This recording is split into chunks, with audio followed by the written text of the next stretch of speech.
Welcome to the IRS Debt and Audit Podcast with Brian Loughrin. Hello and welcome back to the IRS Debt and Audit Podcast with Brian Loughrin. Brian is a seasoned tax attorney based in Tampa and the founder of Tampa Tax Relief. For more than 25 years, he has helped individuals and business owners across the country resolve serious IRS problems, from audits to tax debt to cases in the U.S. tax court. I'm Lisa Mosby, your host, and today we're talking about whether the IRS has the authority to seize business assets or even shut down a business when serious tax problems remain unsolved. Welcome back, Brian. All right. Hey, Lisa, how are you? I'm good. This is a tough subject. You said, people don't really love this subject, but I'm interested to learn more today. So, Brian, when businesses or business owners fall behind on taxes, many worry about whether the IRS could actually take their business or force them to close. What authority does the IRS have in situations like that? Well, they've got a lot of authority. They're a division of the United States Treasury, and as I like to tell people, they print the money. It's the end of the road. I mean, our whole economy and arguably the world's economy is built on the American dollar. And the IRS is a division of the Treasury. They're the collection arm, if you will. All the money that comes in goes through the Treasury, and they have all the governmental power in the world. I mean, within reason. I mean, there's times where people will call and say the IRS can do whatever they want and they can take every. I said, that's not true. I mean, there's parameters, there's constitutional protections, but they have a lot of leeway. And the main thing I tell people, and this is true for businesses or individuals, is that when you owe the IRS money, they have ways to collect that just other individuals or entities don't. And in some certain cases, and mostly for in a business setting, they don't have to go to court and obtain a judgment and then try to enforce collection. A lot of these collection mechanisms are already built into the tax code, built into the law. And Brian, what kinds of tax issues tend to place a business at greater risk of aggressive collection activity from the IRS? Really, most businesses are not going to owe tax per se unless they're like a C Corp. And C Corps, as I tell people, are generally very large businesses, well above 20 million a year. So you think of companies like General Motors or Conoco or Sunkist or Google, or just very, very large companies or C Corps. And yes, they owe tax, but those companies are so regulated, they almost never find themselves owing income tax that they can't handle because there's so many mechanisms in place along the way.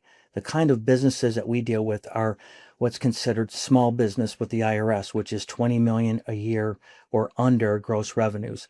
And so that's what we deal with. And they're either subchapter S corporations, LLCs, or sole proprietorships. In those cases, the businesses themselves don't owe income tax because everything will just flow through to the owners. The type of tax that those businesses would owe that would put them in jeopardy of enforcement for collections and possibly getting shut down would basically be tied to payroll tax, or specifically the withholdings that are taken out of people's pay that are supposed to be sent to the IRS. And that's the situation that we deal with the most with businesses, and it's the most severe type of tax that any business could owe. And how does the IRS typically begin pursuing collection from a business that has fallen behind on its tax obligations? They'll send a letter, and they send lots of letters, and they don't generally use email. There's some very specific circumstances, but they don't send an email like you might get from a bank or a lender or mortgage company or even another business that you do business with.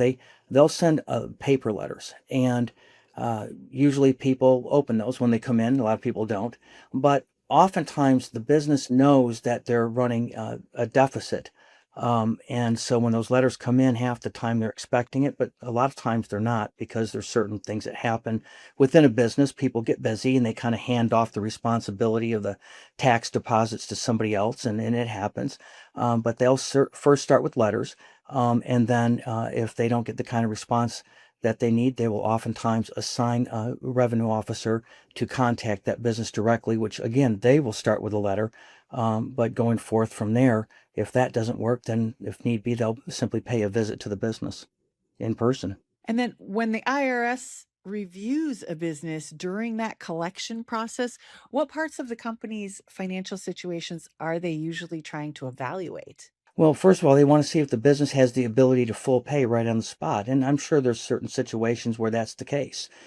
Especially in a situation where a business owner or owners are so busy running the business, they, as I say, they've handed off or assigned the responsibility of the tax deposits to somebody else within the company. And for whatever reason, that person hasn't made the deposits. So I'm sure there's situations where they're able to just simply pay it right when they first receive the notice. And if that happens, and I'm not going to hear from those people because they just get a letter and they want to satisfy the debt. But for those that are not able to satisfy the debt, the first thing the IRS is going to want to look at is what kind of income does this business have and what kind of income have they had during the periods in which they owe the money. Brian, can you describe a situation where a business owner faced serious IRS enforcement pressure and how that situation developed? Well, it really just developed because, again, the deposits weren't being made. The people that contact us, people say, well, they don't want to pay it, or they're con artists, or they're trying to scam the system. And the reality is, I don't really see that. I'm sure there's people have called in, and I guess on rare circumstances, I might be able to identify somebody. And if that's the case, I just move on from them. But the reality is, if they're going to call us, if they're going to engage us, I mean, if they're trying to pull a scam, why would they come in and pay us money? Um, but most of the time, it's a business that's fallen into a situation where they have an inability to pay. Now, if you were to ask the IRS says, well, they have the ability to pay because I see that they've been paying their mortgage or their rent. They've been paying for materials or supplies. They've been making the net payment to the employees. So they have the ability to pay. But for our clients, it's oftentimes a situation where income stream has changed dramatically, and they're trying to keep everything in place till they can kind of pick up the pace on the income and then get caught up. But that's usually the kind of situation that when people first call us, that we find that's what they're going through. And then what type of business assets can potentially become targets if the IRS collections activity starts to move forward? Well, as I tell people, the IRS is in a cash money collection business. They're not eBay. They don't want a bunch of used stuff. They don't want inventory. They don't want used equipment. They're not interested. They're not Century 21 or Remax. They're not interested in your building, commercial building. They're certainly not interested in taking over some kind of a lease of property or land. They're not in the business of taking over businesses and running them. They're in the cash money collection business. So the first thing they look at is cash, what type of cash the business has on hand, which again, for people that contact us, they usually don't have much cash on hand at all, maybe some type of operating cash. But then they look at income. They say, okay, what are your sources of income? So a lot of businesses have, think of a small restaurant. They have multiple income streams because they might have 50 or 100 different people that go to that business that day. So you could argue they've got 75 different income streams in any given day. Other businesses have maybe one, two, or three, or four main sources of income. And so if they can identify those, oftentimes the IRS will look to intercede and take those revenues from that income source if it comes down to it. And if they intercept that on some type of an accounts receivable levy, it can be a death knell for a business. And then in cases involving unpaid payroll taxes or large tax balances, why can enforcement sometimes escalate more quickly? Well, because the way the system is set up, and I know we've talked about this on other podcasts, about 80% of what the IRS collects is through payroll tax withholding. It's not through truck tire tax or excise tax or even what's been in the news for the last while, the tariffs. While those are substantial amounts of money, the bulk of it, as I say, about 80%, is from payroll tax withholding. And what I tell business owners is I say, listen, if 80% of your total income came from one client, one customer, and that phone rang, I said, you'd probably jump across the desk to take that call, right? That's 80% of your business. You're going to keep that person happy. Okay, well, the IRS, if 80% is from payroll tax withholding, then the system is set up to be very aggressive to collect it because they don't want it to get to a situation where it's just treated as another bill, another expense to a business. The laws are written that they can be very aggressive in collecting that. And Brian, how does communication with the IRS tend to change once enforcement actions begin to affect a business's operations and assets? Well, if they seize an accounts receivable or if they seize a bank account, do some type of bank levy, the business owners are usually going to reach back out to the IRS. So a lot of businesses, they kind of panic and they don't really know what to do. They say to themselves, we don't have the ability to pay. I'm scared to respond to this. I don't know what to do. Hopefully things will change quickly for us and so forth. And oftentimes they don't respond the way they should. They will literally log onto their bank account and see that it's 0.00. Actually, it's worse than that because most banks charge about $100 to enforce an IRS bank levy. Or they will get a call from a customer and say, hey, I just got this letter from the IRS. It says that all monies that were to pay to you until further notice are to be sent directly to the IRS. And when people call me and say, hey, I just got off the phone with a customer and they told me that, I say, well, I can tell you this. I've been doing this work 20 plus years. I've never seen any business disregard that notice.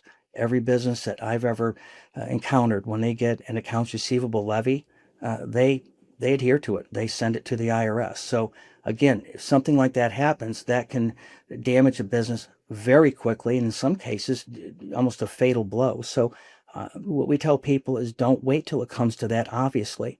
Reach out to us beforehand, because if you follow our direction, we can get in between you and the IRS and we can prevent that from happening if you follow our direction.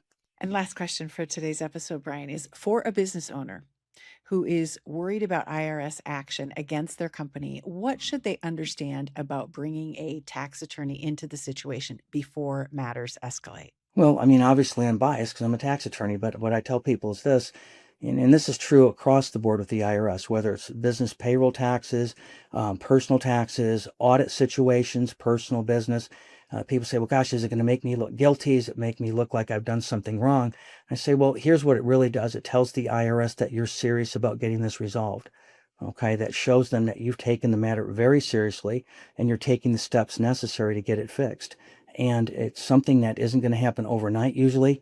In fact, oftentimes these situations can take a lot longer than what people may think to get resolved. But so much of it depends on the income, as I said, for the business. But one important thing is that, and I tell this to people when they first call in, if you leave it to the IRS to tell you how much they say your business can pay on a monthly basis, because most things are configured monthly if there's some type of a payment arrangement. I said, if you leave it to the IRS to tell you how much your business can pay towards a particular debt every month, I said, I can assure you, you're going to be in a situation where you're not going to have enough money to continue operating. Because one of the things that the IRS comes in is they will look at a business income and expenses, and if they see a profit on average at the end of the month or end of months or a period of time, the IRS says, well, gosh, that's what we need every month. Well, I can understand that thinking initially, but most businesses need to keep back some type of money for operating expenses, other situations. So there's quite a balancing act between putting something in place that the IRS is going to accept, but at the same time, something that's going to allow the business to stay in business. Because and oftentimes these payroll tax cases are not businesses that are closing. These are viable businesses, or at least to a point they have been, and they're businesses that want to continue operating. Great insights today, Brian. Thank you. And that's it for today's episode of the IRS Debt and Audit Podcast. To learn more about Brian Loughrin and his work helping individuals and business owners resolve serious IRS problems, visit tampataxrelief.com. Thanks for listening. And remember to subscribe, share the show, and leave a review so more people can find clear guidance when dealing with the IRS. And we'll see you next time.